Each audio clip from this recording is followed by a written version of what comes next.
Hi, Rob. How are you? Uh-oh, I can't hear you. You're still on mute. That's why I can't hear you. There we go. How about that? That work? That's better. I like your artwork. Thank you very much. You know what? That's a painting that a girl who was a freshman in high school back in Maine, kind of a quiet, reclusive kid. I had a photograph and I said, "Could you turn that into a painting?" She went down to the shop, got that board. The end of the day, she came back. How's that, Mr. Lebo? So Wow. I Wow, wow, didn't wow. know that. That's amazing, Rob. yeah, I mean, her name is Felicia Teach. It was down in the bottom right-hand corner of it. She did it just down the shop in one day. It's my boat that I live on in the summer when I'm up in Maine running the Oh, tour boats. So where in Maine? in Mount Desert, Maine, Bar Harbor. Oh, you're up in that far up. Yeah, halfway, almost to Canada. Um, well, yeah, by Maine terms, it is halfway. Yeah. Acadia National Park. Yeah, it's a That's pretty place. beautiful. Yeah, it's That's beautiful. beautiful up there. You don't pull lobsters, do you? I actually had a five trap license for a while. This boat I work on doesn't pull them. But I got my five trap license just so that I could have it in case there's sort of demonstration boats that go. Yeah, And they want a captain that has the ability to haul for demonstration. So you need a five trap recreational license. Hmm.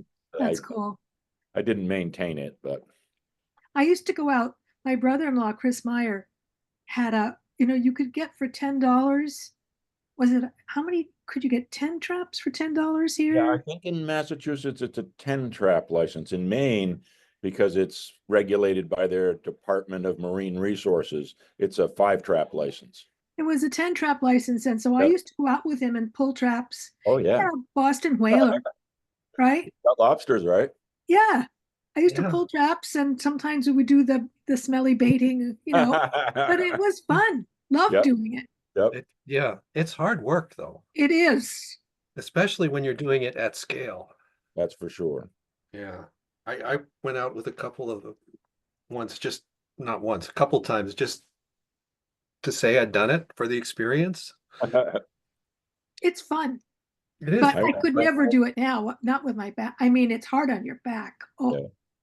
I went one whole fall as a stern man on the weekends, bringing in the 800 traps that the guy had at the end of the season.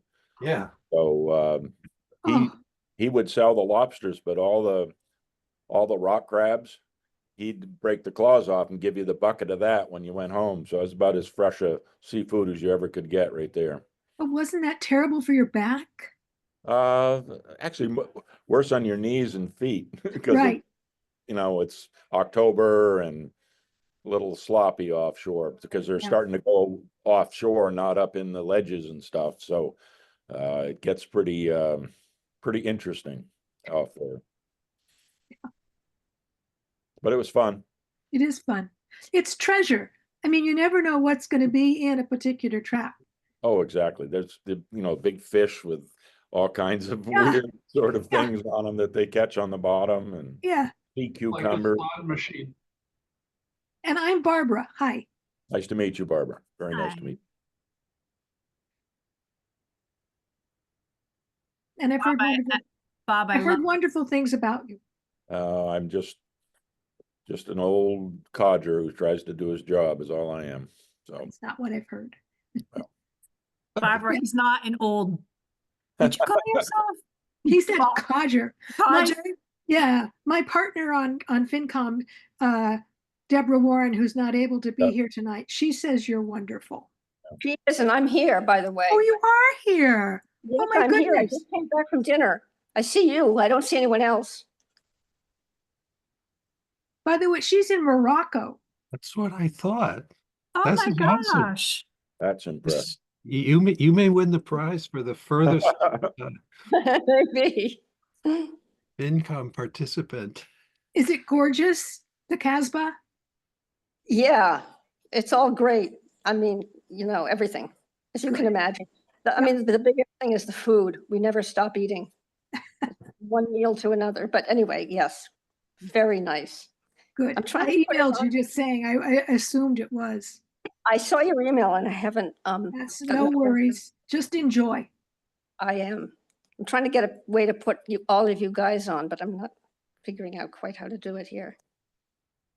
We'll just be impressed that you joined us. Well, I wanted to see, Bob, because I've been in touch. In fact, I haven't met you in person, have I, Bob? No, we haven't met in person yet. Nope. Well, there you are. I like your background.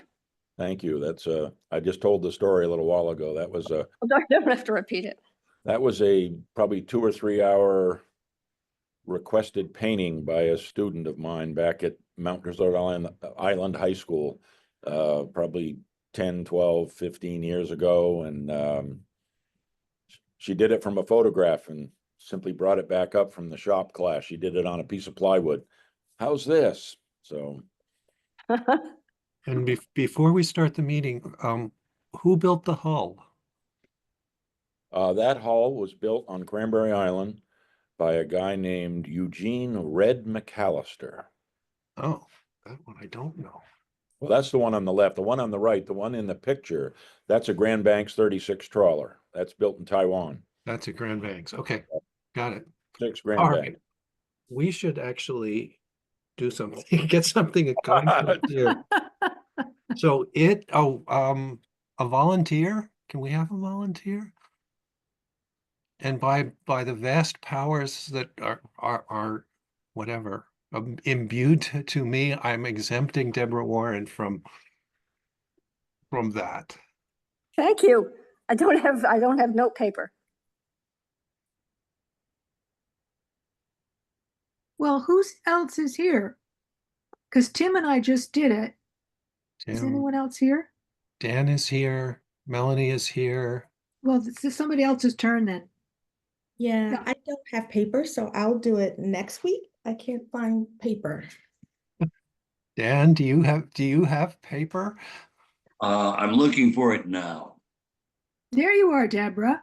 Yeah, I just showed up, getting a more comfortable location. I want to see Arabian Nights.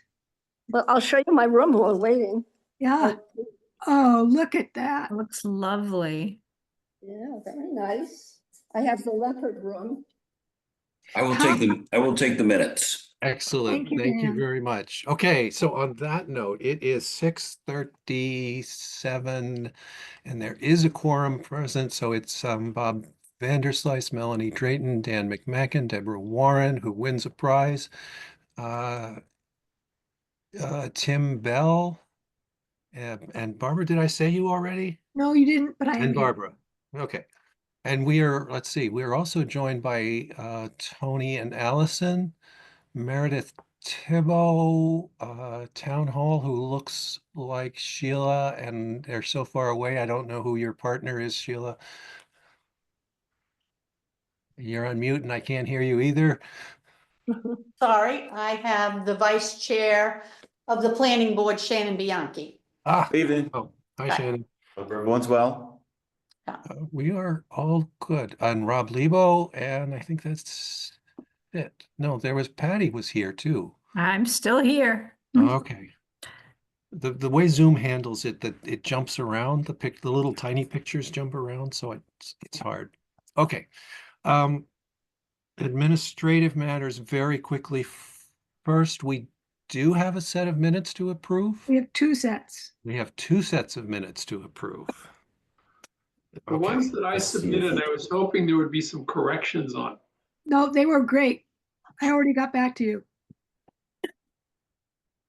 And nobody said anything was wrong with mine either, so Okay, so these are for what dates? Let's just, March 5th and 6th. March 5 and March, 6th, last week. oh, that's right, last week, because we had 2 in a row. Right.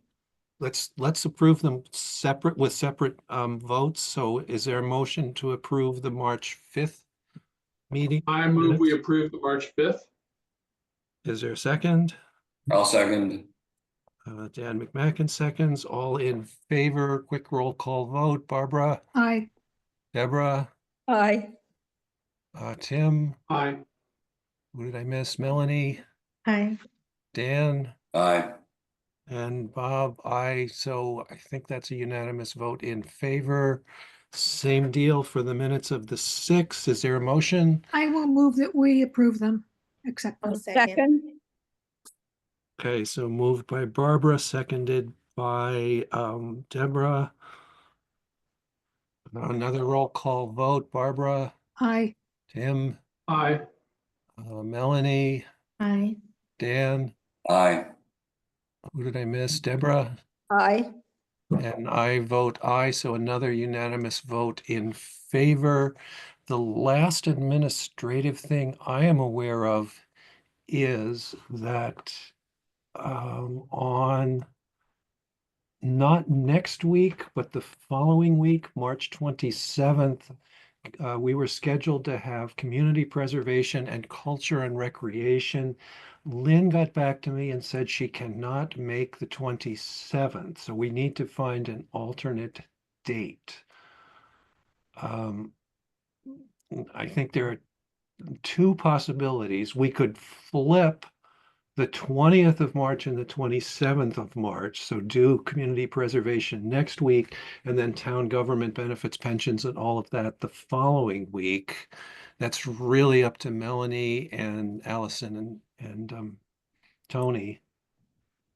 Or we could just find another day the week of the 27th of March. So we could meet like on Tuesday night or Wednesday night, one of something like that. Just so you know, Tuesday night's gonna be the planning board's public hearing. So And we, okay. personally, I can't make Wednesday night of that week. Okay, so Melanie, Tony, Allison, are you okay if we flip you and community preservation? So we'd move town government to the 27th of March? Just a week later than you were originally scheduled? And Melanie, are you okay with that? I'm okay with that, but Tony and Allison Right. are the important ones. Chief Furlong is being presented with a award that night. And that's at 6 o'clock. So I don't think I have to go to that event. So I won't be able to be here that night on the 27th. The Wednesday, the 26th, we do not have a selectman meeting that night. I know Tim's not available, but Yeah. I'm not available on the 26th. Do it. What about the 24th? Monday. I am available on the 24th. I don't know if Tony or Allison is. yeah, I am. The CPC usually meets that night, but I think they'll be done by then. They are done now. I think they have one more meeting next week. But yeah. All right. Well, Well, yeah, I think Lynn that said Monday the she would- 24th. Yeah. All right. Let me see if Lynn can do the Monday, the 24th. And I will get back to you. All right. So off we go. Tonight is school and planning board. wait a minute, does that mean we're still meeting on the 27th? Well, if it works, we're switching it to the 24th. So we're not meeting on the 27th, okay. Right. Assuming that's okay with Lynn, and if not, then I don't know what. We need plan Okay. C. Got it, thank you. School? Barbara, that's you, right? No, it's Deborah. It's Hey. Deborah. But as I told Rob, you don't need to really hear much from me because he has got it all down pat. And there's no point in my introducing him because he's got all the stuff to show, right, Bob? Do. Yeah. And Sheila and Shannon. I have Are- a question. I Yeah. don't know how long your meeting with the school budget would be, but maybe you could take us out of order because the the zoning articles, I think might be fairly quick, but I'll let you and our liaison, Tim Bell, decide that. I am fine with that. I'm not sure how quick this will be, but As I said, I'll let you two decide. Rob, Deborah, are you okay if we do that? I'm fine We with do. it. What's that, the planning board first? Yeah, Is that what you're saying? Yeah, Yeah. I'm great with that. okay, all right, Okay? Are you Okay. ready? yeah. We're All ready. right. Okay, I'm Sheila Hambleton. I'm the chair of the planning board. And with me tonight is the vice chair, Shannon Bianchi. And he is actually the one who really took this under the gun and actually is should be credited for writing the bylaw. We have been working though with the selectmen and the town administrator back and forth, along with town council, Dan Script.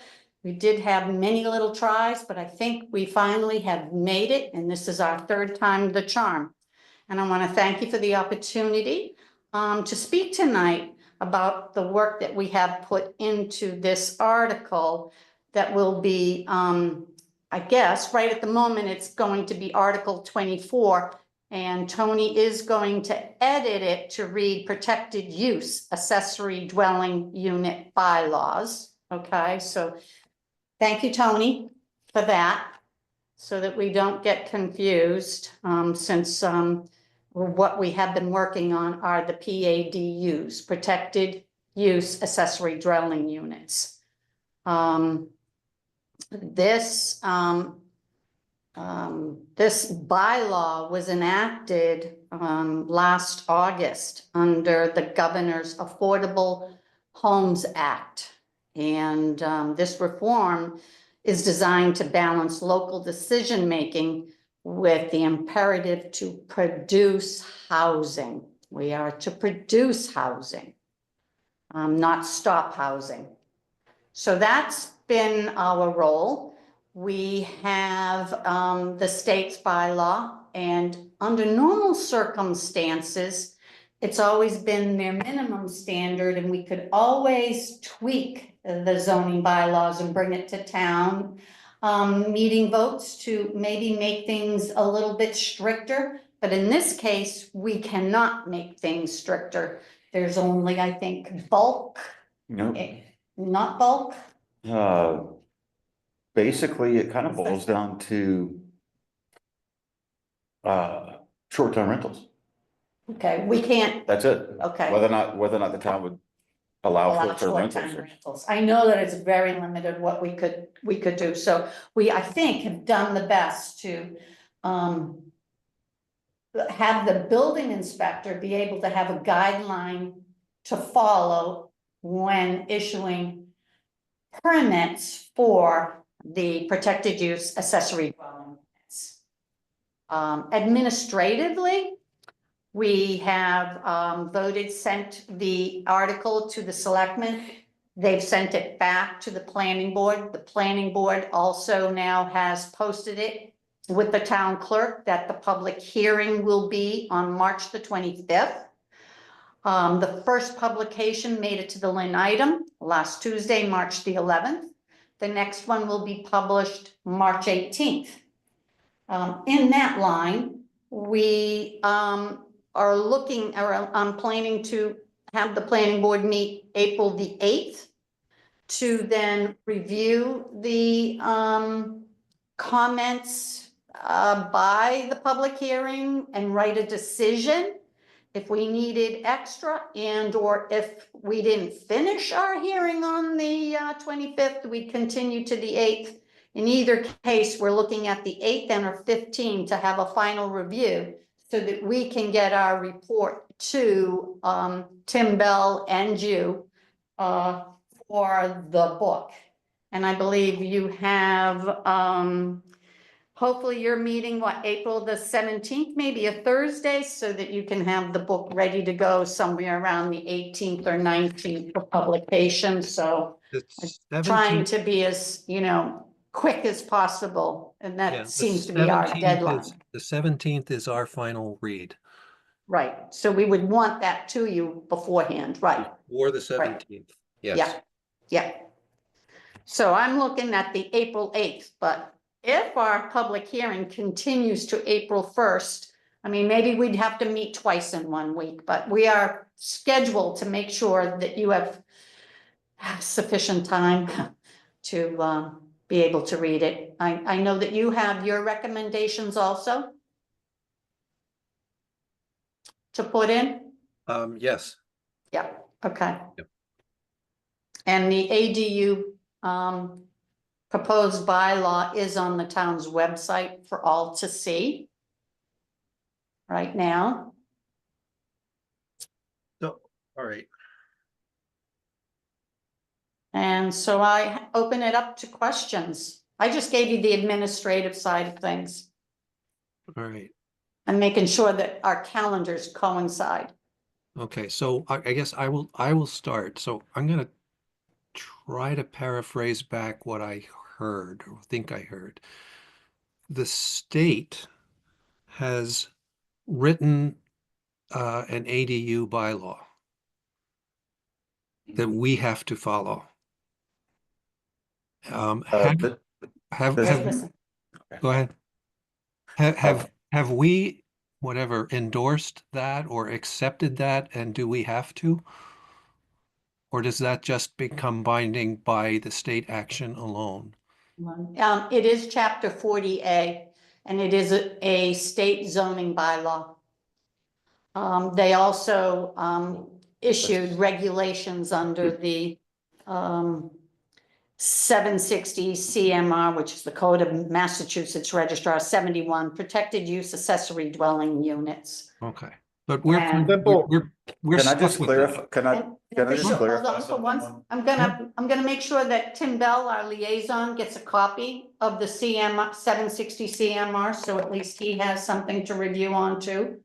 Okay, And I'll also send That would him be a great, copy thanks. of our protected PADU bylaw with the table of use regulations, so he has a whole packet at least. all right. So do we as a Okay. town have to accept that state law or do anything in Yes, regards- you can take that. Hey, Mr. Vanderslice. So first of all, I think we may have mislabeled it a bit. It's not a state bylaw, and the state didn't write a bylaw and they give it to us. What the state did is they passed a law that says that all municipalities across the state of Massachusetts must write zoning law that allows ADUs under 900 square feet by right Yeah. in single-family districts. So what the state did was they didn't necessarily write a zoning law for us. Like Yeah. we're used to getting sometimes we'll get model bylaws from the state on some various issues, and they'll send out a model bylaw. In Yeah. this case, they just passed a pretty simple law and then went through quite a few months and developed these the regulations to accompany that. And those were it's not incredibly difficult to read through them, but they're a little bit more complex than the actual short law Yeah. itself. Okay, Does that help?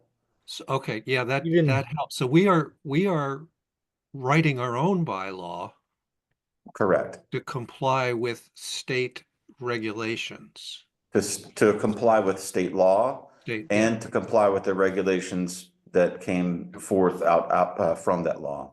okay, If I can just add a comment on that. But it is under the Massachusetts general law, and I'm sure you will say this, Tony, too, is Massachusetts general law 40A, section 3. Yeah, state law made the protected ADUs that Shannon just described legal by right when conforming across the state. So regardless of whether the town passes this zoning bylaw, state law allows it. That's a good Yes. point. Yeah. Right? So what the state law said was, this is legal, and,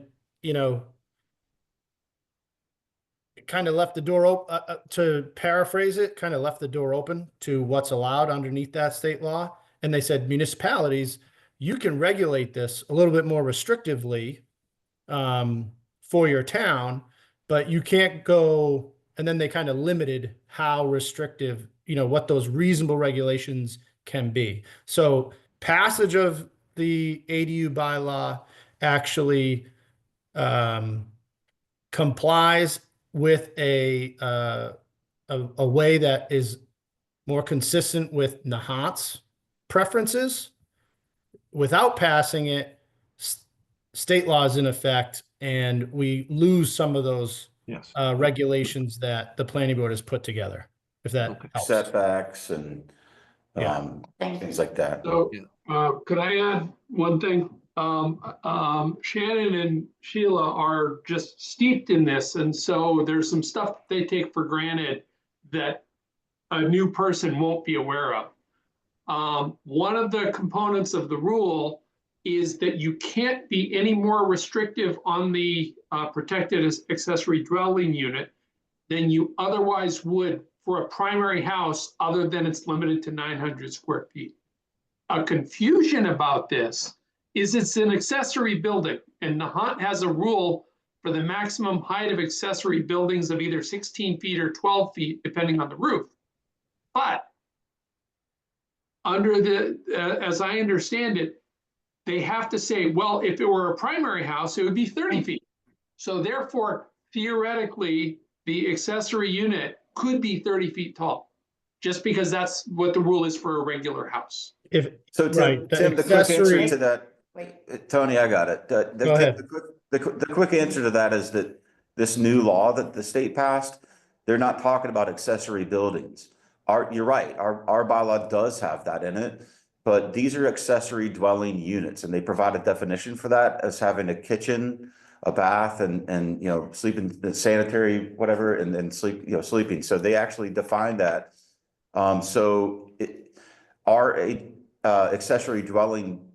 Accessory building bylaw is not affected by this law. so far. habitable space versus non-habitable space. Correct. Yeah. Correct. And if the person did have an accessory building and they wanted to convert it to an accessory dwelling unit, they would have to go to the building inspector, go through the application process, and they would be by right given the privilege of going up to 30 feet and possibly beyond with a special permit. Only if, though, they meet all the setback requirements. Correct, with setback requirements being a major heavy lift with our dense footprint that we have here in Nahant. But theoretically, we could have a really, really, really tall but skinny building.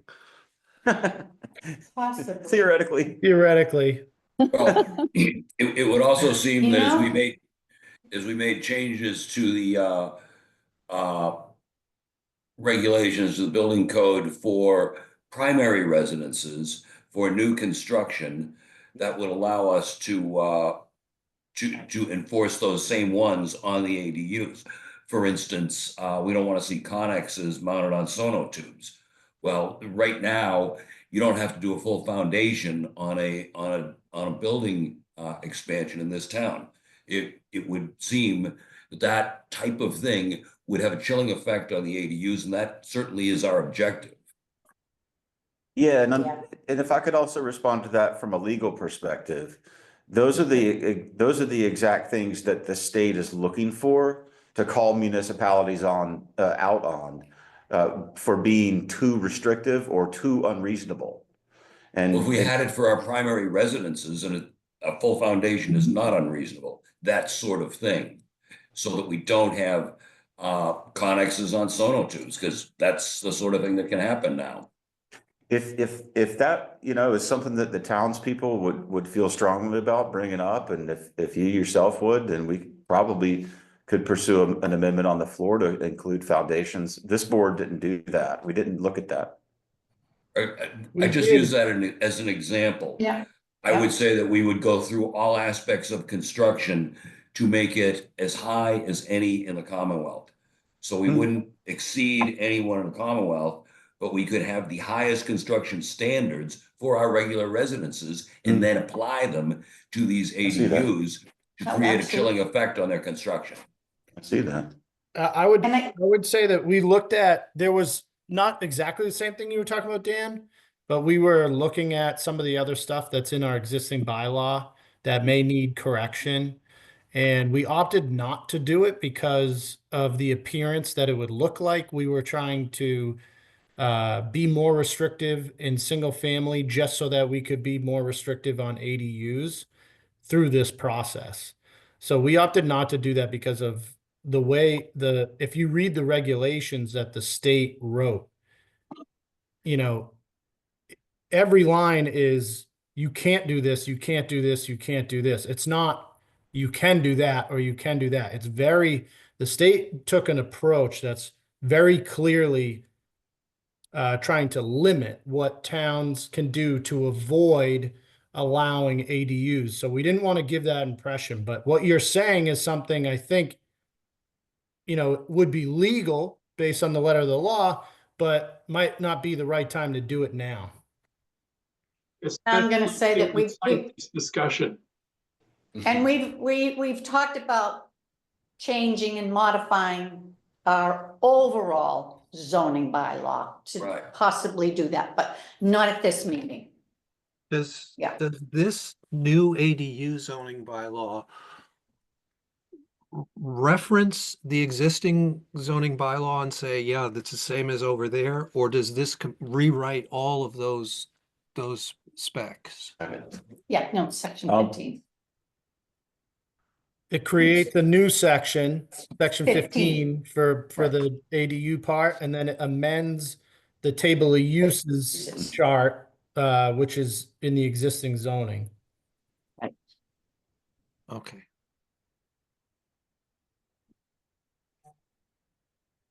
And is there a way that we can test this with the state to see whether it is acceptable in advance of It's funny you said I that. sent it to them.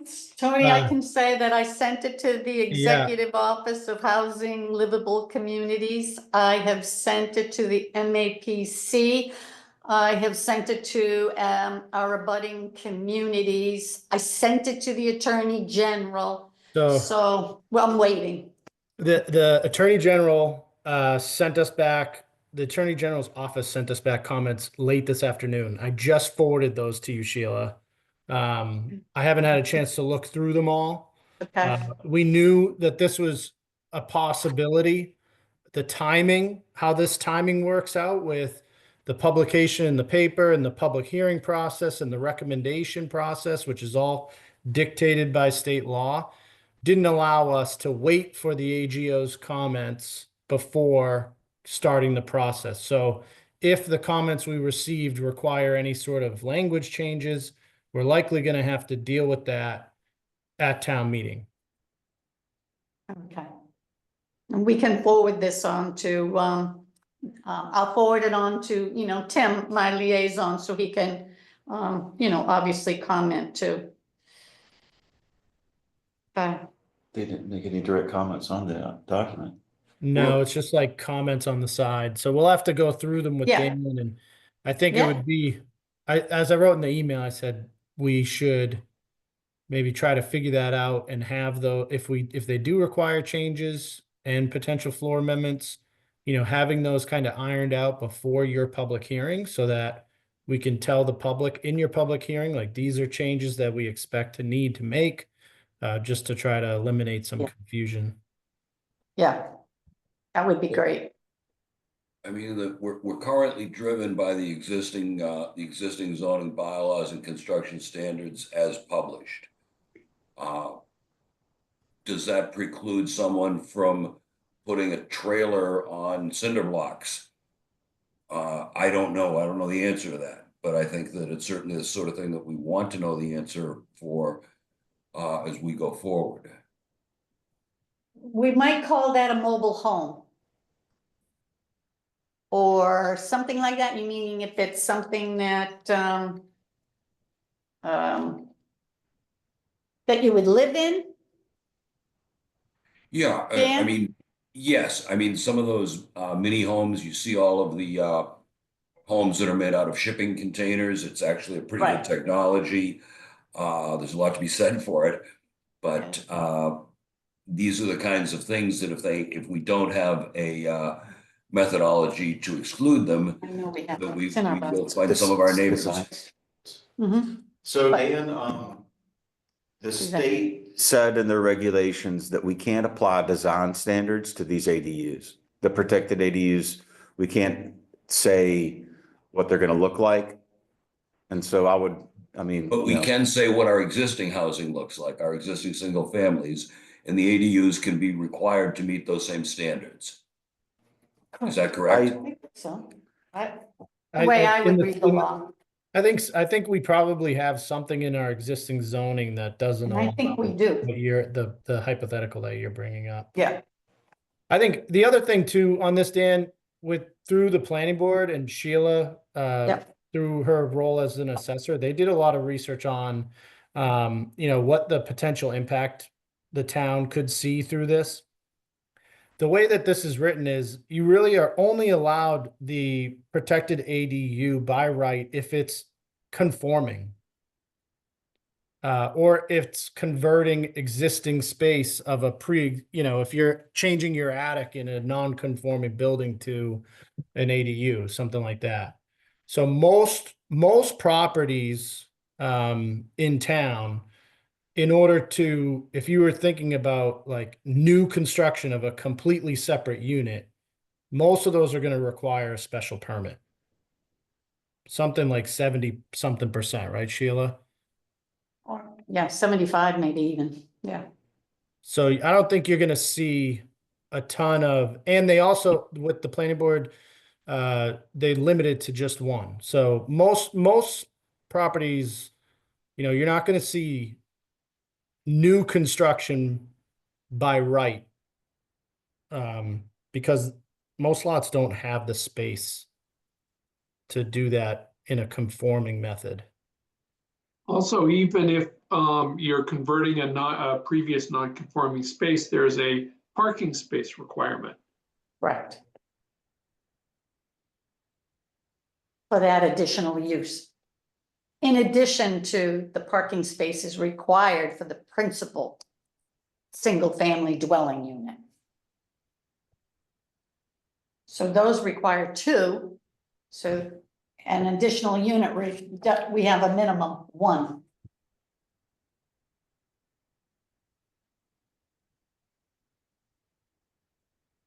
So I don't know if anybody else has any questions. And if, Um, if an ADU is built, that enters the tax rolls, correct? yes, So yes, it does. it would be, Yeah. it would be. I would be assessed. assessing it, yep. Even With- if it was in the basement or an attic, an addition and or a standalone structure in the yard. Is it assessed separately, or is the assessment Um, of the combined property? I would have to look to see how many there are, okay? Because I'd have to treat everything equal, the same. So I don't know yet because we don't have any. Bob, it would be a single tax bill if that's what you're asking. That too would be a single tax bill, right? And no condos, cannot condo the property because they are not going to be listed or cannot be converted to a 2-family. It has to be maintained as a single-family dwelling residence with a protected use or an accessory dwelling unit. And is it needed separately? No, absolutely not. did he say needed or Deeded, deeded? deeded. Yeah, D Deeded, no, as in no, derivative. one D, yep, D, I know, I heard you. Yeah. It would be one deed. I mean, it could have multiple owners. Could be, tenants in common, could be joint tenancy, maybe rights of survivorship or not. Or just simply tenants buying turn or LLC, trusts. I mean, you wouldn't be able Right, to so- divide it. Let me try a hypothetical, I guess. So Okay. if a homeowner constructs an ADU and somebody moves into it, not a relative, and then the original homeowner wants to sell the property, can they evict the owner of the ADU, or how Okay, you go ahead. does that work? Well, you said owner of the ADU. There is no such thing as an owner of the ADU. There's He's a only a renter. single title to the entire property that has both the primary residence and the ADU. Yeah, the owner has to own it. The owner's one So person. what rights does the ADU resident have? The same rights as any tenant. Yeah, So it's like a tenancy. It's like okay. yeah. Can the, We could have troubles with evictions. And we know what that's like. We do. can the Okay. owner rent the ADU? Yes. That's They what it can't. is, essentially. It's a rental property. It's a rental But they property. can't do the short-term rentals. Correct. I What's think- the length of the I- rental?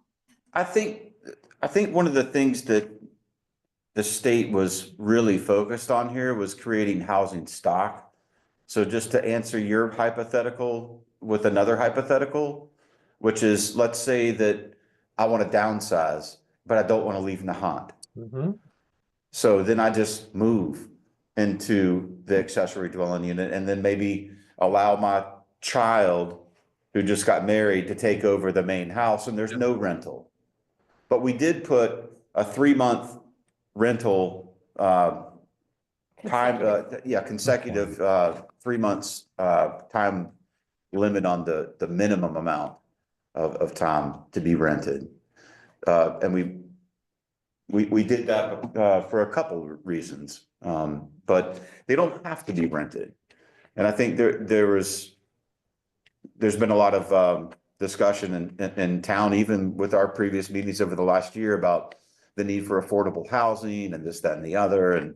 And people wanted to have their mothers live in a house next to them or have their sisters live in a house next to them. And so maybe it will be a rental, maybe it won't be a rental, but that's up to the homeowner to decide. But This bylaw only facilitates that decision. if it's a rental, by 3 months, for instance, someone could rent it for the summer Correct, or the winter. or the winter. Right, I lived on Martha's Vineyard for quite some time, and their winter rental industry down there is and has always been very strong. Yeah. Just like Cape Cod. So I think that's probably where my mind was when I put this in. Thank you. Mhm. Actually, I just realized, Shannon or Sheila, is there currently a restriction on single-family homes that it has to be at least a 3-month rental?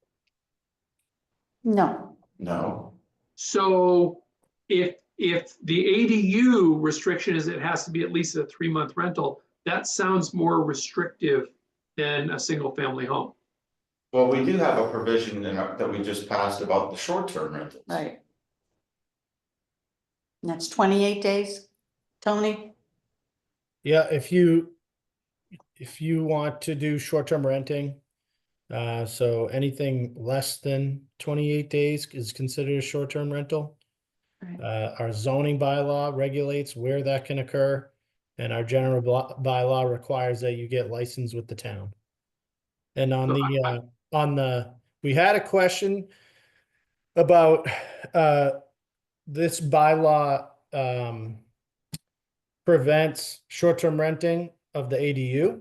A question came up about can that be applied to the parcel, both the main structure and the ADU? And I sent that over to legal counsel. They're still looking at it, but when I talked to Jeff Blake on the phone, he said, I believe you do have the possibility to extend that to both structures. You don't have to just put the prevent it in the ADU itself. So that's something that's also being looked at by legal. In other words, one of the hypothetical question came up was, okay, so you're not allowing me to short-term rent my ADU. I'll live in the ADU and I'll short-term rent my main house. Right. So can you It do sounds that? like, well, legal right now, the way that the bylaw is written is that as written, the answer would be yes. It was written that way because we thought that's what the state law limited us to. But we sent that question to our legal counsel, and they have when I talked to him, it sounded like he had a different interpretation that we may be able to apply it to both structures on that property. So So that 3 may months, also be that if that's the case, we'd have to tweak the language a little so it'd be 3 months for both each. if we pursue that. Right now, it's only 28 days for the main residential house, right? But there's Right no now, restriction if short-term you- renting is if you rent for less than 28 days, it's considered a short-term rental, Correct. which case zoning comes into play and licensing comes into play. Right. But that's allowed as long as you live on the property. Depends on what district you're in. There's owner adjacent, owner occupied. It's not, yeah, it's a whole nother lengthy discussion. So to fix that, an easy fix would just be to align it with the 28 days. Yeah, I would, Yeah, I 'cause mean, that's just, I'm hearing that just as a logical thing, and it seems like a pretty easy fix. That was something that we actually struggled with. Yeah, we do. And that's what happens when you leave me alone to be creative and start thinking about Martha's Vineyard. I don't think that what you did is necessarily an issue. What you said was you can't short-term rent the ADU. And if you're gonna rent the ADU, it's gotta be for 3 months or longer. I don't think that conflicts with the other bylaw. Yeah, it'd be less confusing maybe if they were consistent timeframes, but I don't think they conflict, so to speak. Maybe we can get some answers from council and follow back up with the FinCom. There's a lot of questions here, and I'm really curious to read the email that was just sent from the attorneys at the state. Maybe we could continue this discussion. Yeah. Yeah, I assume the after your public hearing, once you guys draft your recommendation, you'll want to meet with the FinCom again and say, here's, Yeah, explain what the recommendation is, right? And it Yes. looks like we have enough time. yeah. Okay.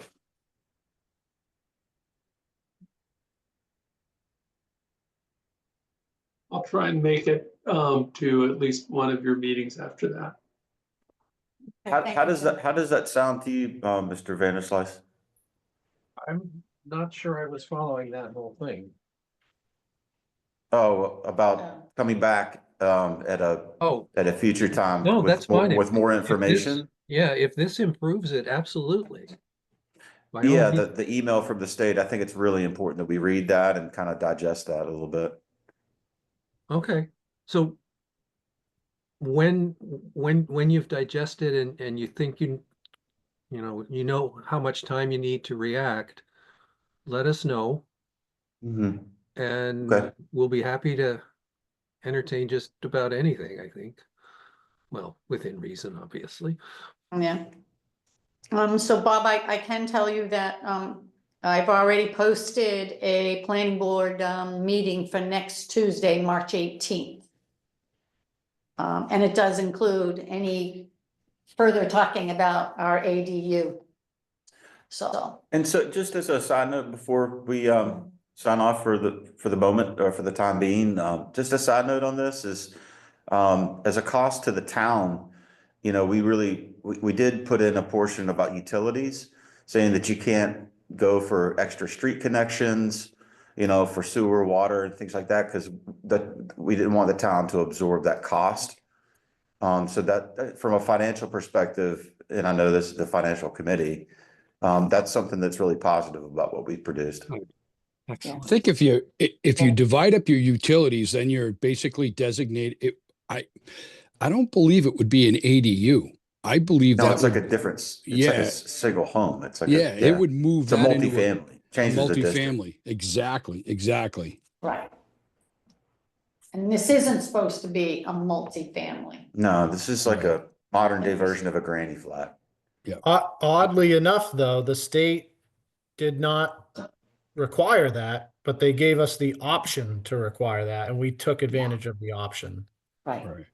yeah, Yeah, that was the only other No, thing that they that's right, allowed us to do. right. Yeah, because it's in the regulations Mhm. that we could. to do that, which we did put that in there. These have all been very good questions. Mhm. All right. Yeah. And Sheila, we have you penciled in for a second visit already on Oh, April good. 3rd. Okay, Which- April 3rd. And the reason we did that was after all of your public hearings. That's So- fine. Oh. So, yep, as I said, is that the public hearing, March 25th. I don't know if we're gonna be bombarded, Is that gonna be at 6:30 too? Yeah. 7 o'clock. The public hearing's at 7, Meeting. Oh, well, our meetings are Oh. typically at 6:30. 6:30, Okay. yeah, okay. If that's an Thank you. issue, just let us know and, Yeah, and we meet April 1st, so we meet at 6:30 too, okay. That so puts that'd be fine. your, Okay. your public hearing is the 25th. Yes, Technically, you're 7 p.m. allowed, yep, technically you're allowed 21 days to put together. Well, we gotta provide you gotta get 21 days before town meeting. If you use the full 21 days to write your recommendation, that would bring you to April 15th. But given that the FinCom is really in their final week and the idea is to get your recommendation included in their book before it goes to print, you said you're gonna try and get it done faster than 21 days. If I had to make a recommendation, I would say the 3rd's pretty quick. From after your public hearing, it's the No, following. we won't have it ready for there. I Might- said that Might say the 10th. I said April the 8th, that we would vote, we'd write our decision and vote. If for some reason, Tony, if our public hearing on the 25th doesn't end and we have to continue it to the 1st, then we're talking about, the 8th or the 15th, but making sure it gets to the FinCon by the 17th of April. Yeah, so I would, think it'll. But I don't think it will, and that's Well, like, even still, I think for the FinCom and their scheduling, I think the 10th would be a better right. date for you to revisit the FinCom than the 3rd. I think that'll be too quick after your public hearing. You won't have you may not have your recommendation done by the 3rd. Right. But can you pencil this in, Bob, for either the 3rd or the 10th? Yeah. Okay. Yeah, just Yeah. let us know. Yeah, Great. perfect. Thanks so much. We'll start All right. working Oh, on this. wait, you don't get off Oh. quite that. Done yet? Just so, I guess, so everybody is clear. Once we do this, we're not out of the woods, right? Because there are 2 more, as I understand it, that are coming. So there's, do I have this right? 40B and 3A. The 40B is, Nothing. is the development, but I think that is being squashed there. I think the state is gonna remove chapter 40B. Really? Yeah, and then we're not gonna comply, but instead, we do have the MBTA 3A. And that we're hoping that we have pass in the fall, because December the 31st, 2025 is our deadline. All right. Yeah. So the plan comply. right now is to have a special town meeting to deal with that topic Yes. sometime in the fall. Yeah, Yes. because 40B doesn't have an end date like 3A. And I, Sheila, I hope you're right. I mean, I find it hard too. to believe, but 40B's been on the books since 1969. And currently only 20% of the communities in Massachusetts actually comply with it. So tells you, I think if you have a law that's 50 years old and you only have 20% compliance, I think that kind of says it's a pretty bad law. At least that's my estimation. And you're right, and I got the information from a report, Unlocking Housing Production Commission. And it says the Commonwealth should phase out 40B market rate units from municipal subsidized housing inventory, the SHI lists, after 10 years. So there is something coming through, maybe, on this chapter 40B. It isn't tomorrow, that's for Right. sure. Right. Yeah. So I found that interesting. that was it. That's all I've got. Any more questions from anyone?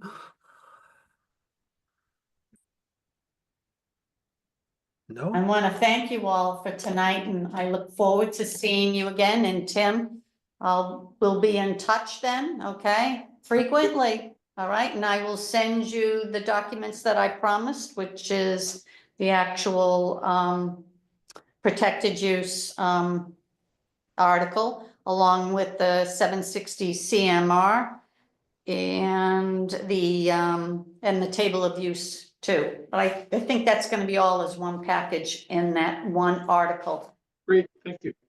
okay? Yeah. Thank you guys for Good. all the work. I actually Thank you. joined a bunch of those of your calls, and I think you guys, you know, did your homework on this one. It's confusing. I'm getting sidetracked sometimes with the MBTA 3A is like trying to just stay focused only on this. Yeah, Yeah. So, all right. Thank you. Thank you yeah. all. Thank you. Good luck. Good night. Thank you, Good Bob, night. for letting us go first. You're welcome. Good luck tonight. Yeah, and thank you. Yeah, All thank you. right. So we move on to schools. It looks like we've lost Deborah, kind of understandably. So Patty and Rob, I think you're kind of on your own. I don't know who wants to take the lead or Yeah, I'll take the lead, Bob, unless Patty wants to say anything up front. Patty, if you'd like to do so. The floor is yours. Thank you, Yeah. everybody, for being here this evening. So Bob, if you could give me screen share capability, hopefully. can I do that? Do I have to do that?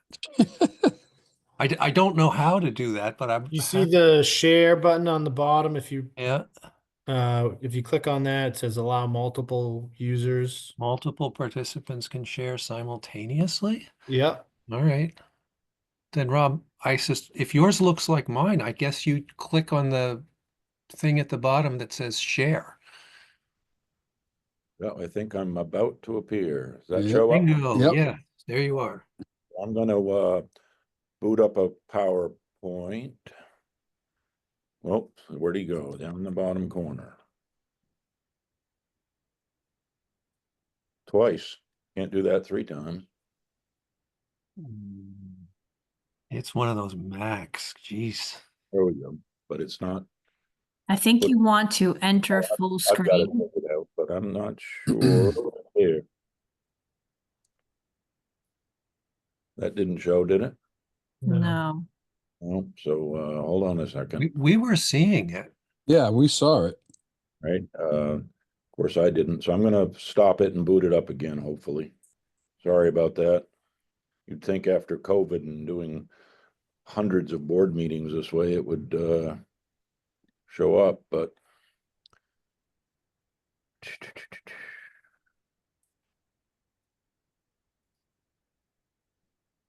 says I'm screen sharing. Yeah, but we're just seeing, you got to open up your PowerPoint. Yeah.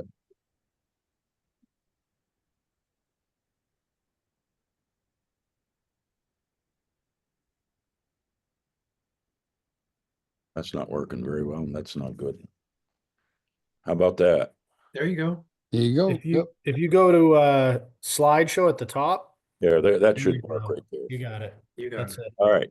Sorry about that. This should look somewhat familiar, this format. I copied Tony Pirantazzi's format for how he's presented in the past, so it flows the same way. He did a fantastic job presenting the school budget. I did send this out to the FinCom members, I believe, as well as the line-by-line detail. If you didn't get that, we certainly can get that to you. But we're going to work from the PowerPoint, if that's okay. Some initial thanks. I'd like to thank both Tony and Allison. You know, in Major League Sports, they have no trade clauses. And if I was a fan, I'd want a no trade clause for both of them. They do a fantastic job. They were extremely respectful in meeting with Patty and I several times about the challenges involved in the town finances and budget. And I think we got to a fairly good place in terms of how to be able to make the school budget work within a unique year of town budget constraints. So I want to thank them very much. They've been excellent to work with. So I'm going to go right through the PowerPoint. Folks can ask questions anytime they want or at the end. Might be a little easier at the end, but I'm certainly willing to take questions at any time. So the Nahant Public Schools budget for FY26, we call it version 4 because it's gone through some transitions. This budget was voted by the school committee to turn it from the superintendent's budget into the school committee's budget 2 days ago. And now it's being presented to you folks to be passed on. I'd like to thank the school committee members as well, Patty Karras, Beth Anderson, Mariana Heyer, Greg Peonisa, and Meredith Tebow, who've been excellent to work with. Meredith Tebow taught at the school for a number of years. Her less better half is on the select board, I believe, and also took me for a water tour of Nahant from the school the town harbor master launch back in July, and I really appreciated that. So they've done a fantastic job. When you have a board that it doesn't have an axe to grind, if they're all focused on kids, you've really reached a true sweet spot in terms of being a school superintendent. So I want to thank them. We've gone through several transitions. Again, we had version 1, and that was presented back in January to the board, and it was a proposed increase of $246,208, which was a 5.19% increase. We went to a version 2, which included adding a position at the school of a 1.0 full-time math and English language arts specialist. That would be a new teaching position that would work with non-special ed students that struggled in the important areas of math and English language arts. And that then inflated version 1 by putting that in. It's about a $70,000 ticket item just for the salary, not even looking at the health benefits of that. And version 2 had proposed back on the 28th of January an increase of $316,358, which was a 6.67% proposed increase.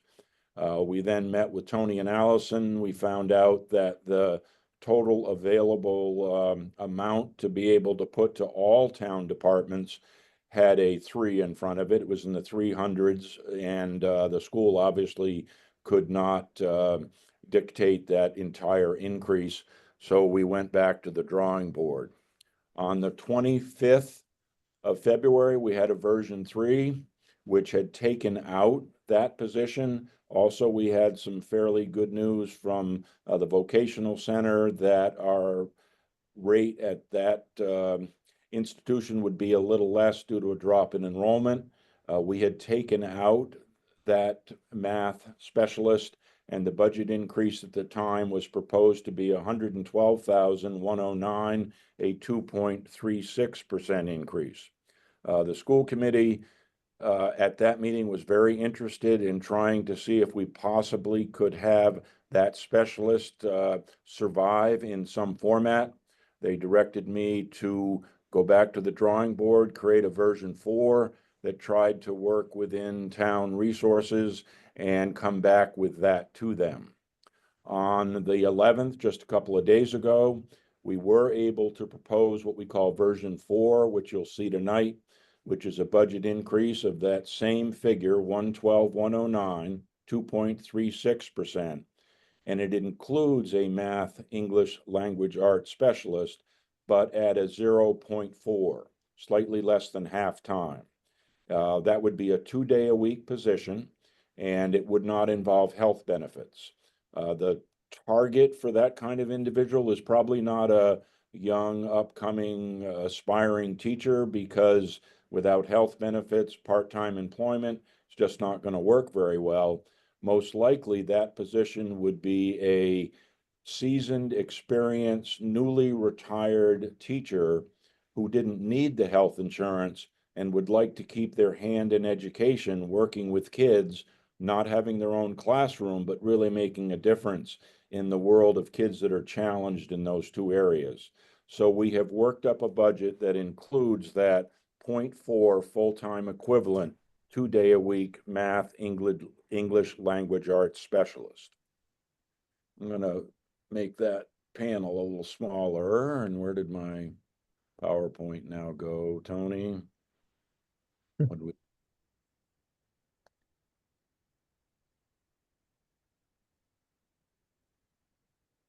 Sorry about that. Do you think I'd know where it was?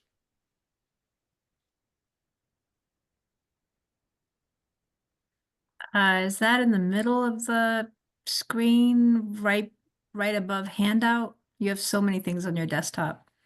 Tried to make the panel of visitors go away so that I could see the entire screen, and now this is not good. Let me stop share and reshare. Sorry about that, folks. Not very impressive for my first presentation, is it? You're doing fine. No, not. My standards are higher than this right here.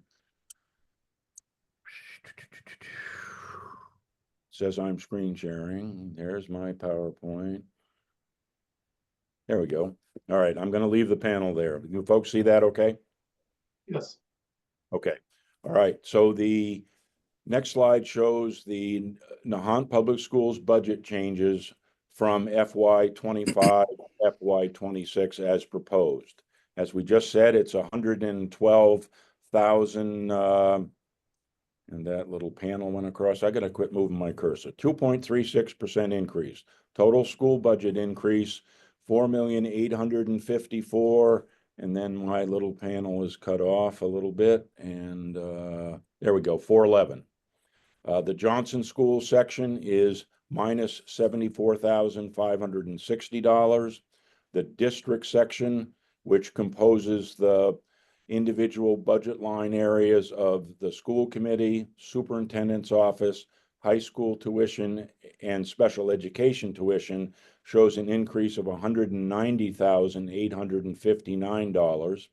The town section of the school budget shows a minus $4,192, and that section of the school budget is high school and special ed transportation and vocational education. The major factors affecting this budget: there is a significant cost increase for special education, tuition, and transportation due to additional student placements and change in placements. There's an increase from 9 kids to 12 kids who are in out-of-district placements. All salary increases are included in this budget. They're all settled contracts. The collective bargaining agreements in place for the teachers unit, which is called Unit A, is 3.25% for next year, and Unit B just settled. They are also 3.25%. There is one less teacher for grade 5. We had a teacher leave us at the beginning of the school year to pursue another vocation, and we were able not to fill that position. So we are minus 1 classroom teacher. There is one additional special education paraprofessional, and that was necessary to handle the caseload for special ed students, especially when we combined the 5th grade into 1 class from 2. The school adjustment counselor has an increased cost. That individual was full-time, but their salary was partially funded through federal money through the ESSER grant. That ESSER grant was over last fall, so we, in order to keep that full-time counselor in the school, which is an essential position, we have to pick that up in the budget. The Swampscott tuition for high school kids and junior, senior high school kids is an increase of 2.5%. That includes the grade 6 that went over there a couple of years ago that is working through the system over there. There is a lower assessment for the tech center due to fewer students attending this year, And it was based on 14 in terms of this year's budget. Next year's will be based on 11 kids. So there was a drop in that. And then, as we just mentioned, there's an additional 0.4 FTE math, English language arts specialist in this budget. And why won't it let me advance the slide?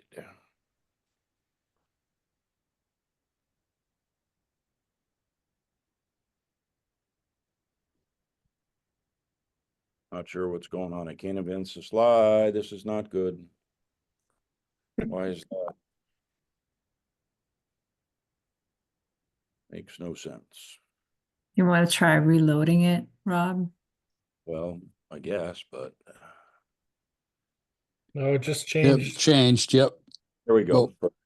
Yeah. All right, the Johnson Education School, for the FY 25 changes, and we've mentioned some of these already. The regular full-time employees salary increase, their updated current budgeted collective bargaining agreements, as we mentioned, 3.25 for Unit A, 3.25 for Unit B. Reduction of one fifth grade teacher position wasn't filled. The ESP, the school counselor, the addition of the 0.4 FTE math and English language arts specialist. There will be 2 sections of second grade next year, 1 section of kindergarten, 1 section of grade 1, 3, 4, 5, and 6. So there's a net classroom teacher change of -1 classroom teacher. So the Johnson Elementary School section of the budget shows a decrease of -74,560. The district budget change, the tuition for junior high is plus 42,741. Superintendent's office plus 4,114. School committee costs plus 1,696. And then the big driver of the budget, out of district tuition and the North Shore Consortium where our kids go, is a plus $143,394. But that includes us taking $75,000 of circuit breaker, which I can explain what that is later on, to reduce that amount. Otherwise, it would have been a budget increase of $218,394. So the big driver in the district change of the $190,859 increase is the out-of-district tuition and the North Shore Educational Consortium. Town changes, out-of-district transportation is up 27,253, and that's with an increase of 75,000 of circuit breaker applied to that line. Otherwise, it would have been 102,000. The general ed transportation is a contract that's still continuing. There is no increase in that base cost. And as I mentioned earlier, there is a lower cost for the tech center, fewer students, 14 down to 11. That's minus 31,445. And they're still solidifying the final number. It might even go down a little bit more, but we can't depend on that right now. That gives a town change of minus 4,192.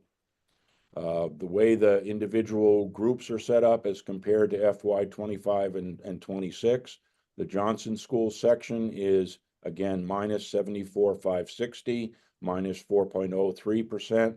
The district is the plus 198,59, plus 8.12%. The town section is minus 4,192, minus less than 1%. Total educational cost would be 4,854,411, the increase of 112,109, and again, that's a plus 2.36%. Last year's increase was 190,157. The year before, I believe, was 194 and change, and then the year before that was 111,000, which is about what we're looking at here.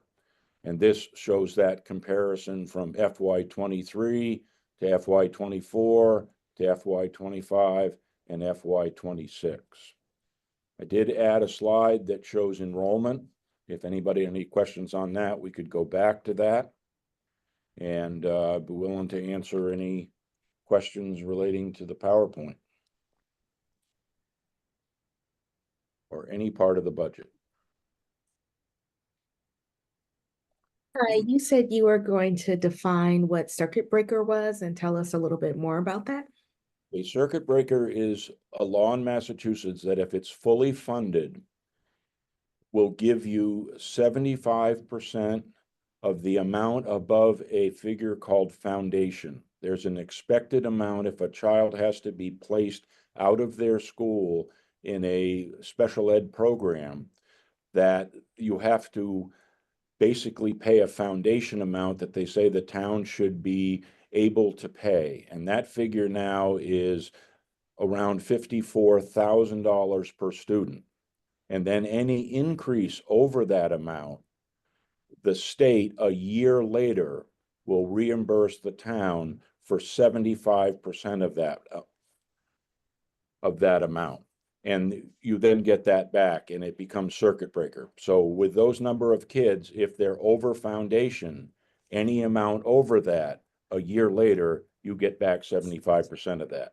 So this budget here is taking 150,000 of that circuit breaker, applying 75,000 of it to the increase in tuitions and applying 75,000 of it to the increase in the transportation amount. The other part that this budget does, and we may have slid by that slide, is it takes preschool tuitions that are paid and takes out a amount of money for various lines within the budget that relate to the usage of the preschool. So the way we were able to fund the math and English language arts specialist and get down to a figure that worked within the town resources after talking to Tony and Allison and keep it at the 112,000 was to take 108,000 of the preschool tuition and also apply that to next year's budget.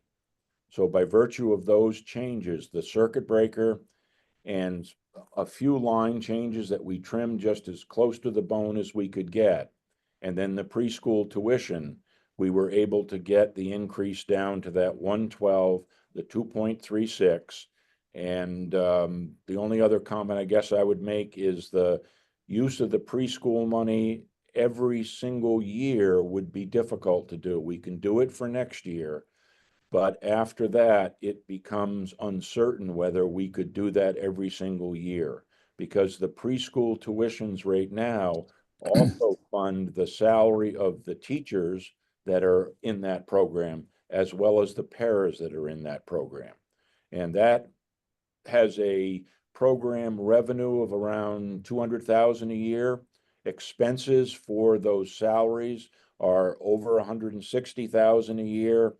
It had a fairly large balance because the school had not gone and defrayed those lines and simply allowed the preschool revenue line to grow. And it started the year at a fairly large amount. It started the year at $219,000.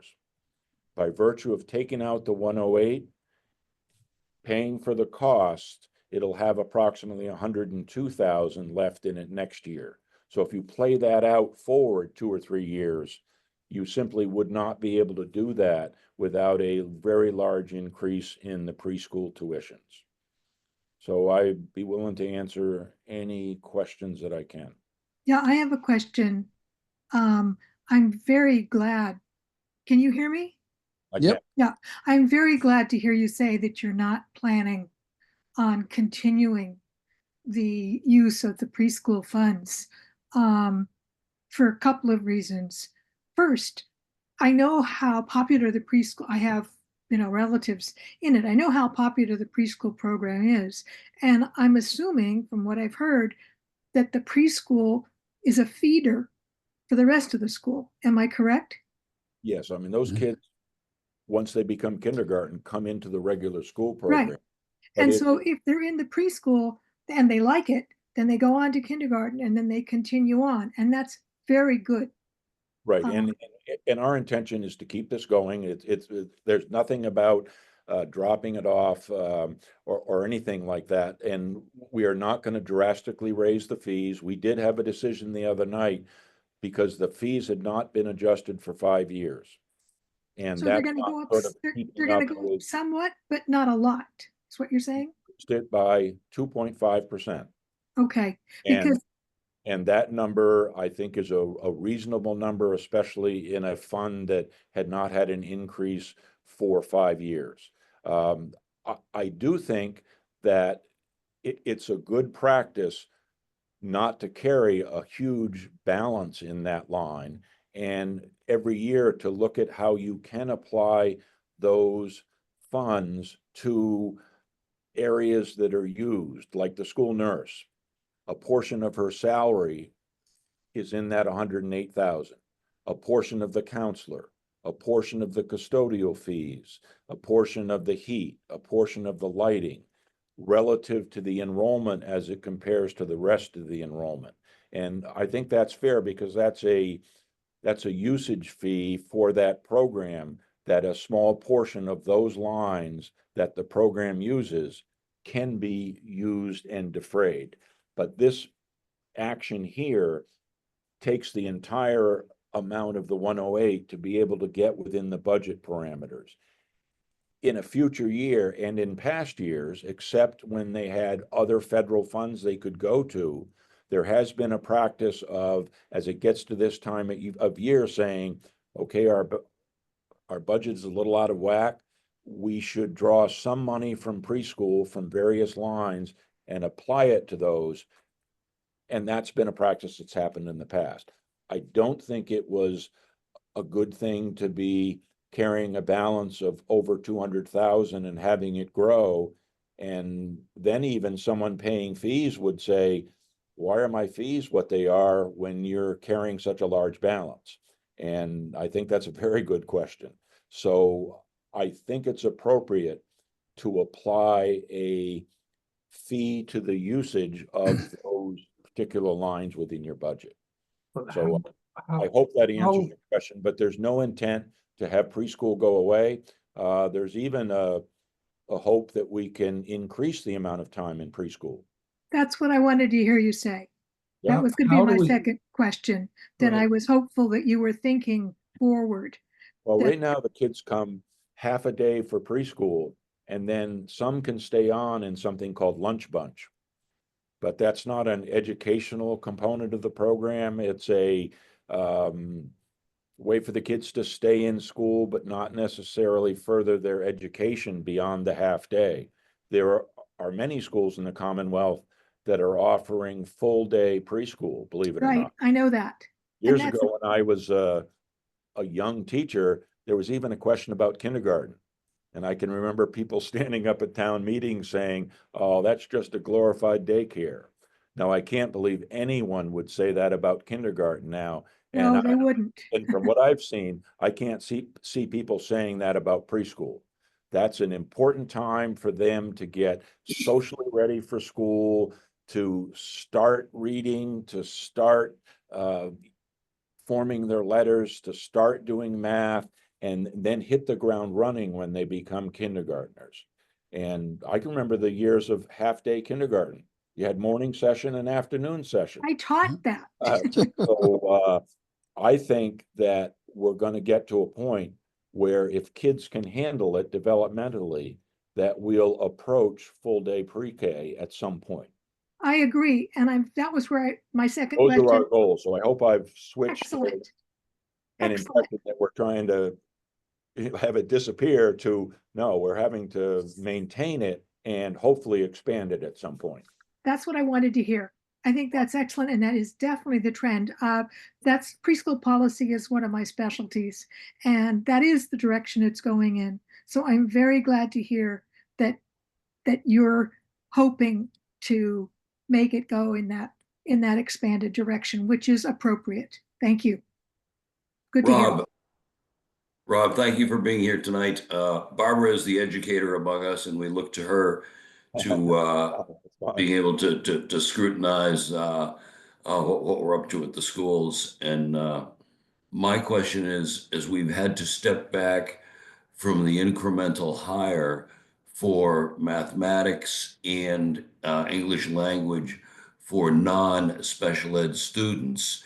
And obviously, there was a reason that you had proposed that at one point. You're budget constrained that we can't do it. Is there test score data that indicates that this is problematic? Yeah, I mean, I don't have it right with me to show you on the screen, but there are always a number of kids that qualify for what's called Title I services in reading and mathematics, and in every single school system that don't qualify for special education, but still struggle keeping up with the standards and the pace of the regular classroom work without added support. And Nahant is no different. There would be enough students to cover a full-time specialist, because in many schools, a little bit bigger than ours, they would have two positions, a person who was a specific math specialist and a person who was a specific English language arts specialist. And in our school, we put them together, hoping that one master could serve two situations. And I think that's possible, and that the caseload could handle that. And especially 2 days a week, that won't be perfect, but it will be a good start and more than we have right now to move towards helping those kids be able to keep up and not get behind. And English language arts, I think back to my own sort of education. I think I probably could have fallen behind a little bit in English and language arts, missed a day or two a week or a month or whatever, and been able to maybe catch up. Imagine that happening in math.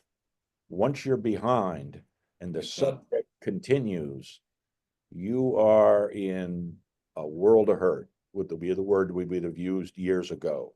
And then with that comes behavior problems, discouragement, possible qualification for special education, and costs that are necessary but very costly in other programs, plus the situation that you're not in your regular classroom anymore.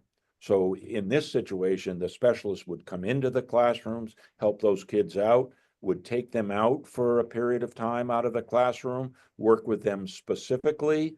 And I think the concept of getting a newly retired teacher who still has the excitement and the passion for teaching and the experience is the best world we could have right now.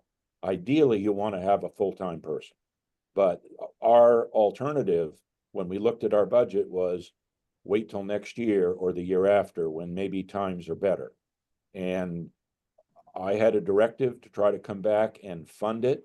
And when I looked at it and we talked with Allison and Tony, I got to the point where I said, well, what if we did it 2 days a week? That person's there full-time, 2 days a week, and it's not going to hit a health insurance, and we have a good chance to try it out and then show our data coming out of the actual program, the change in the kids' test scores that that individual's working with.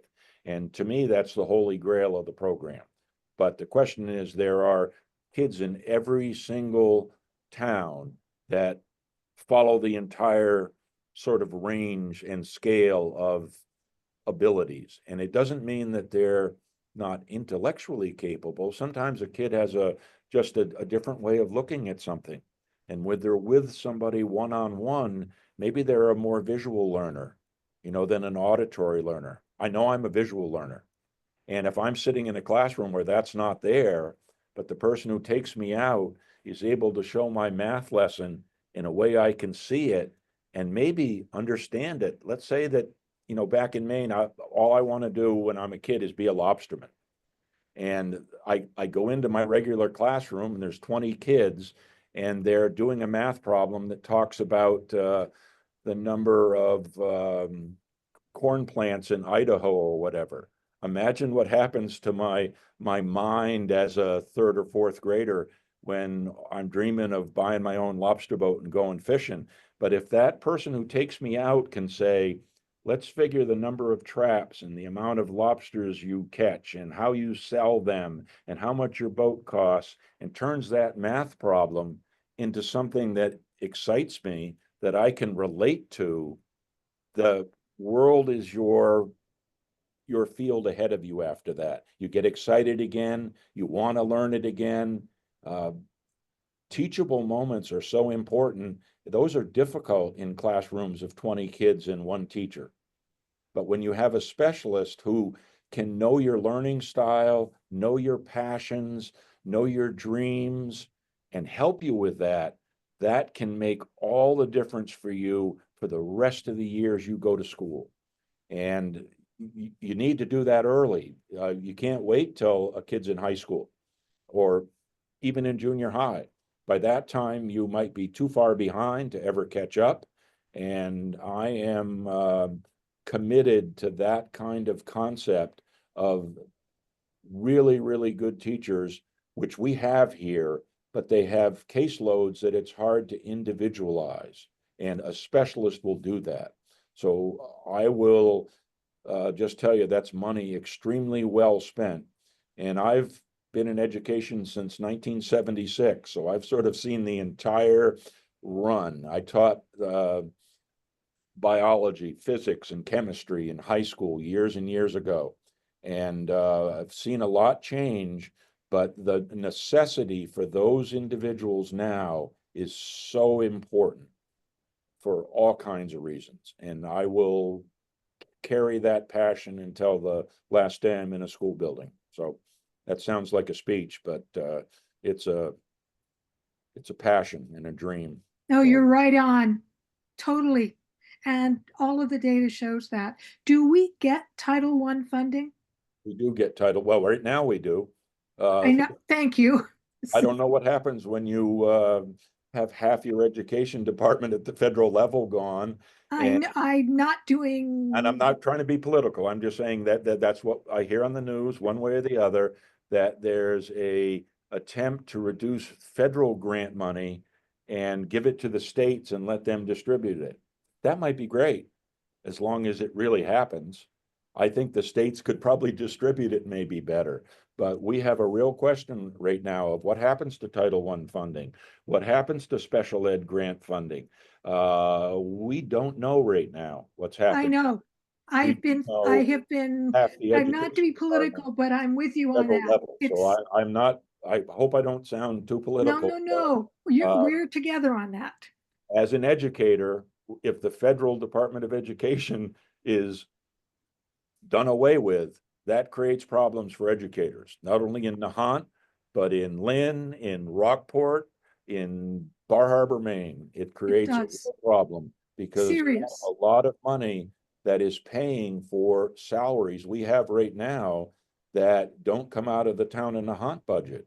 So if you want to maintain that, and you have someone who's paid with half their salary from Title I funds, or our special ed director and the team chair are paid completely from the federal special ed grants. From IDEA. How much money is at risk? How much of this budget? Real money, $200,000 or $300,000 probably in total grant money that comes in. And it's used to defray costs. As I said, our special ed director is 1 day a week, but those are costly individuals. The secretary, the team chair are all paid for the SPED grant. You'd have to have a director. How does that show up in this budget? They don't show up in the budget because the grants are separate, received every year. I'm not sure they've ever been sort of shown to you. I could come back with those and, show you what the federal grants are and how they're distributed. But for this budget, you've taken whatever line items they're funding and reduced them by the amount of the federal grant? Right, and even, I mean, we've done the same thing like with the preschool. If you look at the salaries for the line item for teachers at the Johnson Elementary School, it does not show the 2 teachers that teach in preschool. It doesn't show the paras in there Yep. because there's no expense from the town. It comes from the fees. It comes from the. You don't see it. And in your special ed lines, you see the teacher for special ed included. You don't see the director. You see the superintendent, you see the principal. You don't see the director because they're fully funded from a grant. I think it would, Rob, I think it would be helpful. Not, you don't need to do it now, but maybe for next year, I think it would be helpful for us, particularly given what's happening or not happening.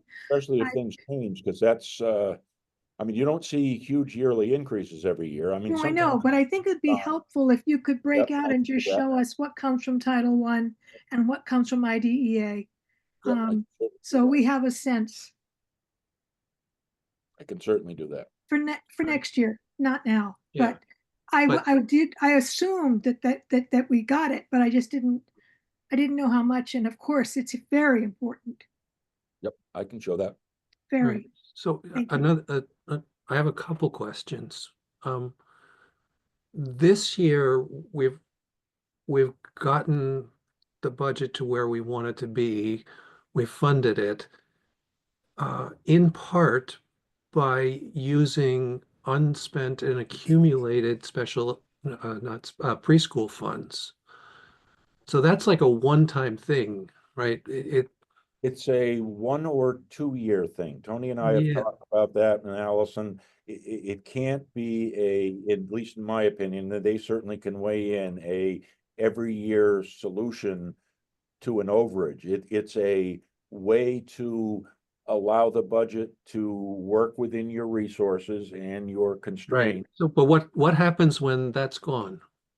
Then we'll hope for, at least my opinion is that we would hope for a little bit better revenue situation for the town and the ability to ramp those areas that we have to adjust for now back up as much as we can, that still pays attention to all the other departments and all the other town needs, I think is the best way to say it.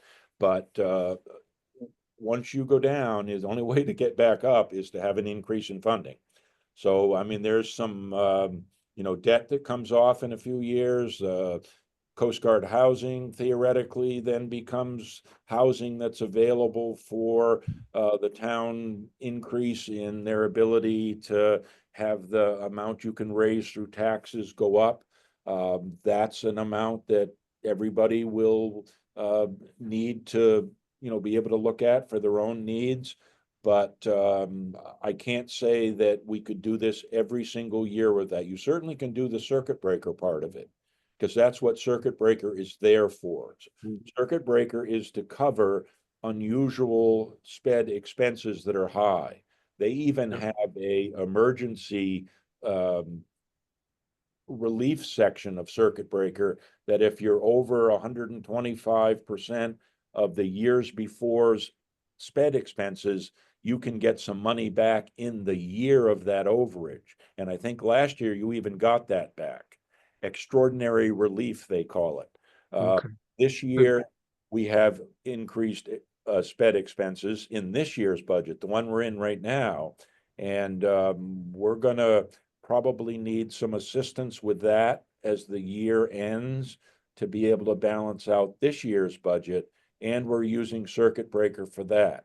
That 150 of circuit breaker is the amount close to, we actually got 157 in circuit breaker coming in this school year. But it's based on last year's, remember, that's how it works. Yeah. Based on last year's set of kids. So we're spending last year's generated money Okay. for next year's overages. All right. So you've That's a anticipated little- my question there. So That- it lags a year. So that 150 was actually generated last year. Correct. And you've got kids generating it this year. Yeah. So, and we don't get it back till next year. So Yeah. there is a little buffer coming in next year but in one change of placement could be And swing it. $50,000 for tuition, 100,000 for transportation in one child's needs. Yeah. Qualifies for an out-of-district placement. And in a town where you have a school budget of our size with a number of students, a one child change in qualification or their placement. You could be in one location that just can't handle your particular special ed needs anymore. And if you have to go to a different program and it happens to be in Boston and the tuition is 3 times the other one, the schools in the town of Nahant are going to be mandated to pay that amount. So you either have it budgeted for, or you get extraordinary relief, or you hopefully have circuit breaker funds that are coming from the year before that can balance out your special ed challenges. So it's a tough situation, and believe it or not, you have 2 years to spend that circuit breaker. So we're spending last year's in year 1 of its generation. Right. You would have until year 2. Right. That's But I didn't realize the lag. That just increases the risk. I won't sit here and say that we're not taking a little bit of a risk, but I think it's a calculated, acceptable risk. Understood. Especially with a generation for what will flow in next year of close to 200,000. So that will allow us to be able to handle plus or minuses next year that may occur or change in placements. Yep. But it's a little bit of a, I mean, I don't want to say completely the word risk because I'm often accused of being an Eeyore, and I want to be a little careful of that and look on the positive side of things. But special ed programs don't go up 2% or 1%. The state approved for special ed placements next year statewide an increase of 3.67%. So all those kids that are in those programs, where they're at, their tuitions will increase 3.67%. Now our budget's going up 2.36%. So if that's your family budget, you've got a problem there in balancing out what your needs are. So statewide, I think you read the local papers, schools are challenged by their special ed placement expenses as well as their transportation expenses. And those kids deserve those placements to have the best shot at their lives. I want to make sure that they're not scapegoated and thrown under the bus because of a disability that they have. They deserve to be in the program they're in. They're specialized. They're very expensive. Bob, can I jump in too for a second? Sure. So I think what Rob just said is important. I mean, based on the question you asked, it's hard to predict risk when there's so many variable factors that come into play on an annual basis, not just in the school's budget, but in the overall budget, right? So, while we've been able to come up with a strategy to balance this year's budget, and the strategy, as we've said, especially on the preschool side, is not really sustainable long term. If those costs were fixed or growing at an incremental rate, you can obviously say, all right, we're going to run into an issue in the future then. And you're probably still safe to say that either way, but there are, the part of the reason why we ran into this issue this year is because of an unexpected increase in those special ed enrollments. Those enrollments could change. The circuit breaker number that we get from the through that could go up. The general fund, the balancing act of the general fund could change differently. So there's a number of different factors there. But first of all, I want to thank Rob and I want to thank the school committee for everything that they do related to the school. for their advocacy and for their, working and spending time with Allison and I on, understanding the constraints of our budget this year. I am supportive of their argument for the need for the additional position. We just felt that we couldn't do it with this year's constraints in the budget. But you've heard now from the school, you've heard from police, you've heard from fire, you'll hear from other departments. We've talked in the past, last year, about the salary study that we did and how most of our department heads are below market rate. And expenses generally are increasing at a faster rate than our revenue stream, which is 90% of it is capped by Prop 2.5.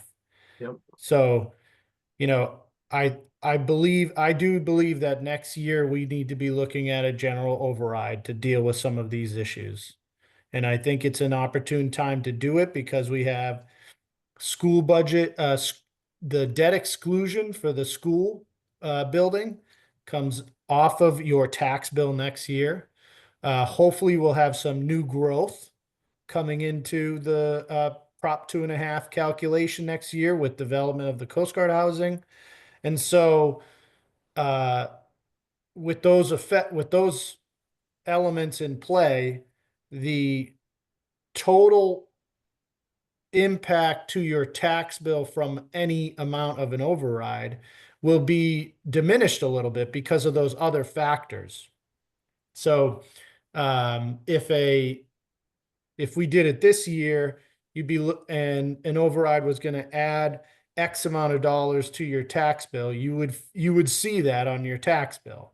If you do it next year, that X amount compared to this year's is reduced by the amount that is going to come off of your tax bill because of the debt exclusion hitting its 10-year limit. So it's a timing thing, but I do think it's something that, we've kind of talked about it last year. We've certainly been talking about it this year.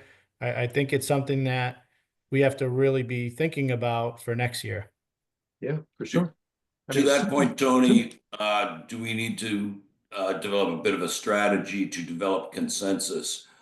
If we think there's a good likelihood of having to go for an override next year, it's going to be more palatable to the taxpayers and voters of the town if they are given a preview of coming attractions this year.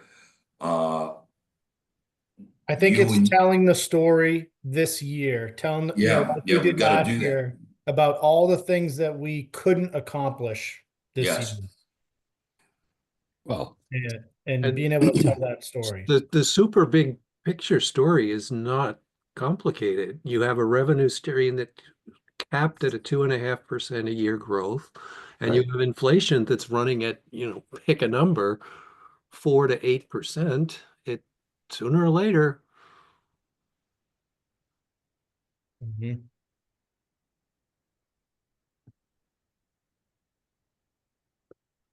Okay. Anyway, and back to Rob, I think it's my last question. You made a comment someplace along the way that said, if the state funds the circuit breaker, They have. is that a risk? It's always a risk, depends on revenues at the state level and what the economy is doing. When I was in Rockport, I was superintendent for 10 years there. Bruce Tarr, who was state Senate minority leader or whatever, was our senator. And he always advocated for fully funding circuit breaker. The law says up to 75%.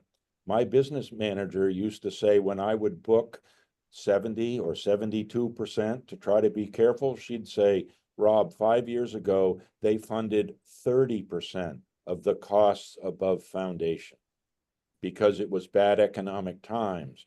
So it is not a guarantee that they'll be at 75%. But the most recent years, they have said, we're going to commit to fully funding circuit breaker because they realize how expensive those costs are. They even include transportation in the formula now. They didn't 4 or 5 years ago. Believe it or not, there was a superintendent in Rockport close to this screen who worked with Bruce Tarr to push that transportation reimbursement. So you now get a portion of your transportation costs back as well as your tuition costs. And I guess the bottom line of it is, no, it's not guaranteed to be 75% in a long-winded answer. And that would cause a lot of problems for us and for everybody. But we have no knowledge that it would be anything but. No, I think next year it's not going to be a problem. I think the economy would have to seriously tank and state revenues would have to go down so dramatically as they did in that year they couldn't fully fund circuit breaker. And I'm not hearing that the state is in that kind of revenue constraint. Tony, I don't know if you've heard anything different from your line, but I don't think that's high on the radar that they'd have to go and deal with reducing circuit breaker. Thank you. I think we have to be at the same time, and it's a good question, Bob. I think we have to keep really thinking about on this, because as you know, so much of our economy is based on, I mean, and Melanie can talk about this, biomedical, you know, higher education, things like that, science. We're the center for that. And again, I'm sure people are watching, but I know you know that there have been proposals for cutting back in some of that kind of funding, and that will affect our state budget. So we're going to need to keep a close eye. The only other solution you would have, and you're in no position to do it, in Rockport, we had a special education reserve. So we looked at 4 lines in our budget that were special ed lines: tuition, transportation, one-on-one techs, and there was one other line. And if we budgeted a certain amount and we didn't spend that, Yeah. instead of it going back to whatever, or the school spending it, it had to go into the reserve. And if we underspent it, the same situation would happen.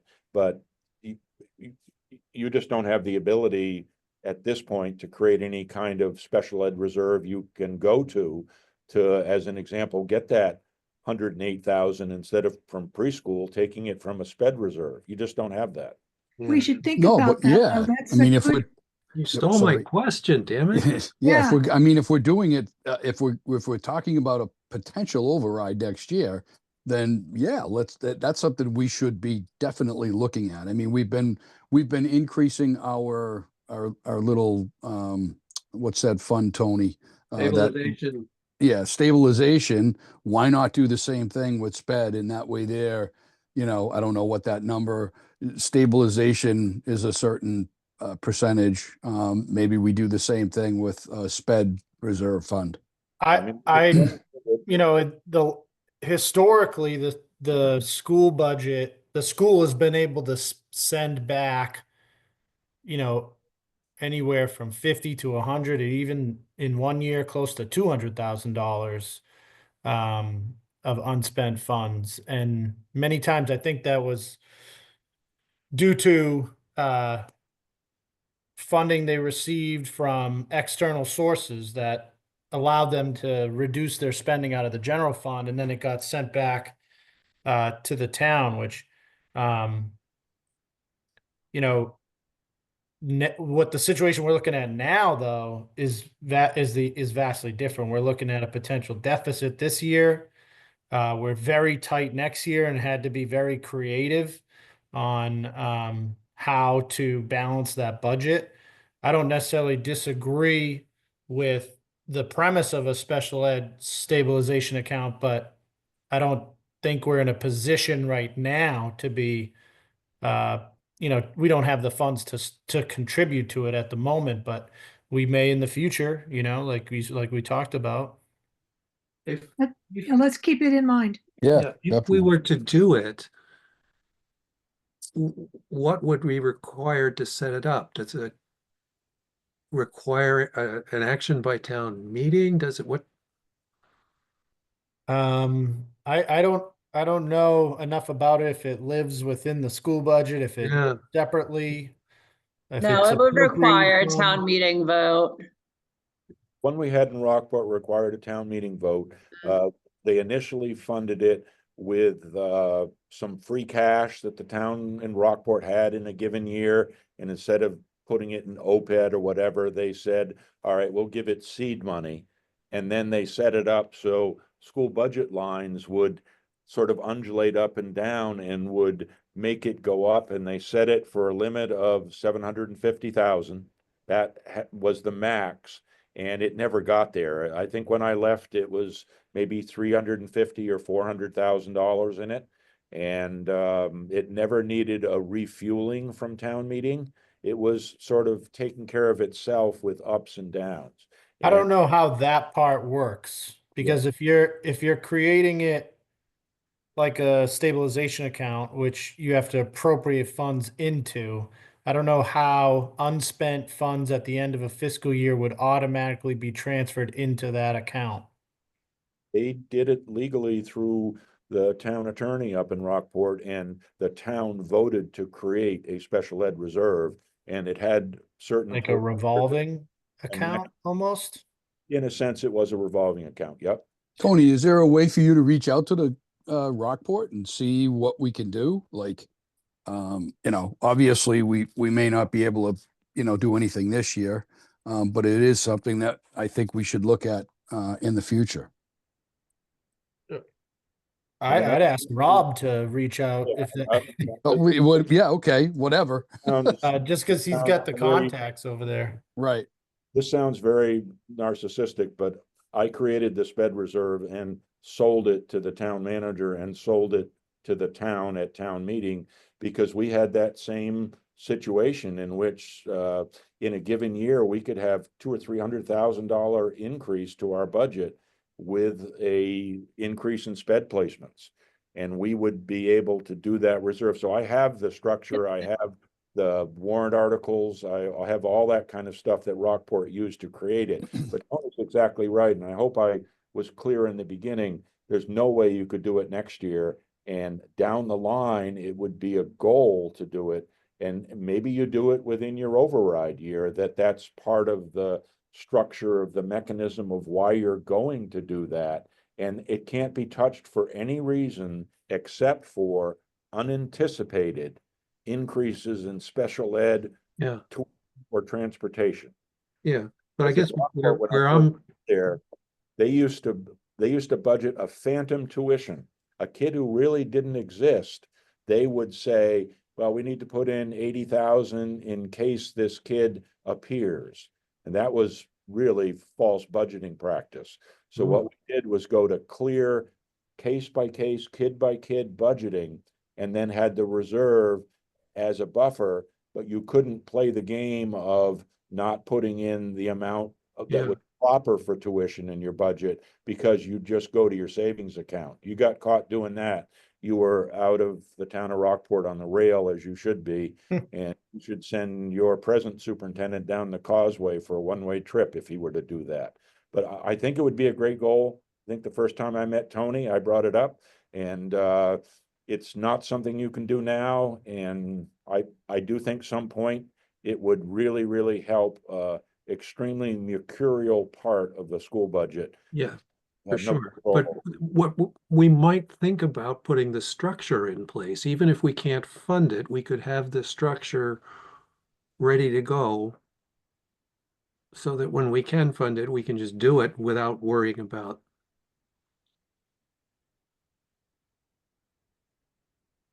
I mean, what I'll do is I'll go back and draw up all that material. This computer actually contains it all, because part of your parting gift from Rockport is they give you your old computer that you had, and the files are in here of how we created that special ed group and how it was voted. God, don't take it to the repair place in Wilmington, Delaware.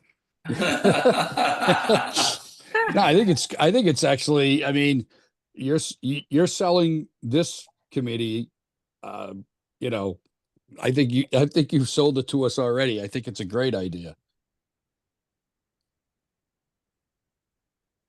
All right, more questions or discussion on this one? I just want to say thank you. Rob, you and Patty, the school committee, and all of the teachers. And in a year when it's tight like this, and Tony and Allison to have worked to be able to pull this together. Thank you, thank you. And I do need to say, we were able to do very successful, I think, contractual negotiations with our unions in an environment last fall where some school systems were shut down for 3, 4, 5 weeks in a row, as close as Beverly and Marblehead and Gloucester, and we had Linfield, I think, yeah. negotiation meetings that went 2 or 3 sessions and reached consensus in a positive way and kept our teachers competitive. Because the most important thing of this whole operation in the budget isn't a superintendent or a principal or whatever. It's that person you put in front of kids on a day-to-day basis. And you got to have top people. And right now we have some really, really excellent teachers in the classrooms in Nahant. And if they fall $5,000, $6,000 a year behind salary, and a job opens up in Danvers or Swampscott, and they can't live in Nahant, it's a no-brainer that they're going to take their young teaching lives where they can survive better and have a home and do all the kind of things everybody wants to do on a teacher's salary. So I think we reached a very amicable, reasonable contract solution in the environment we were in, and that pays dividends going forward because a satisfied employee puts in extra time. They make that extra plan. They smile more at kids on a daily basis.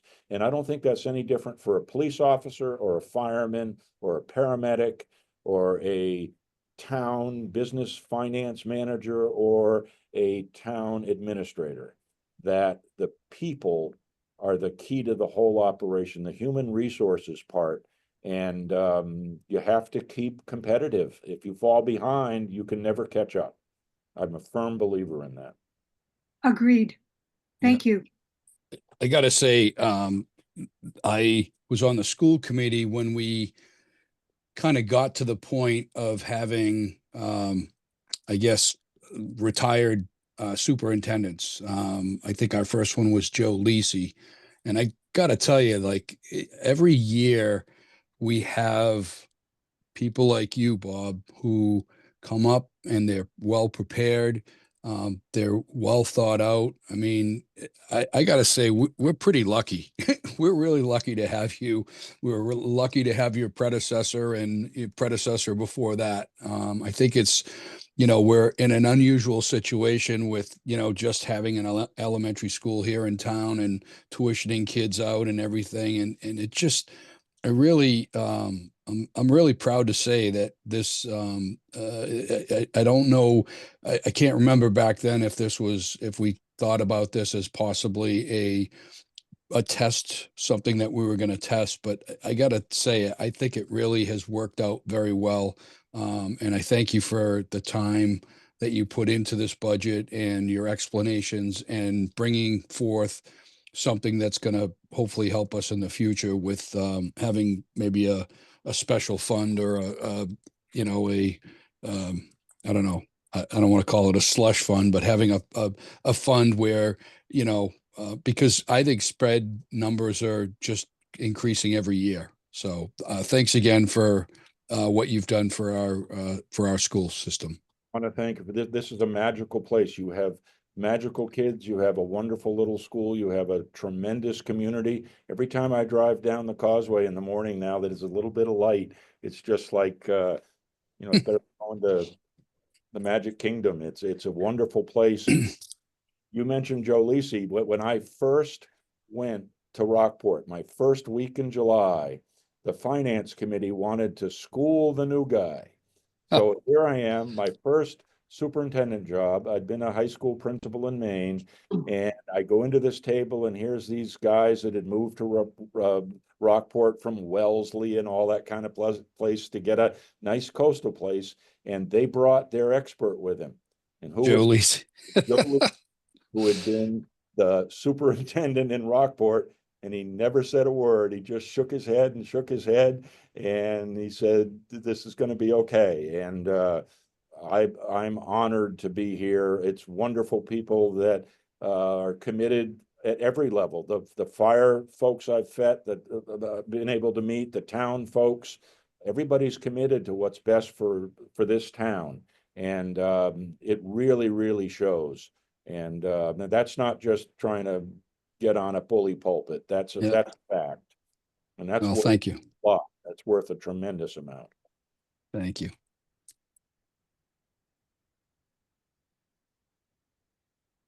All right. More questions, comments?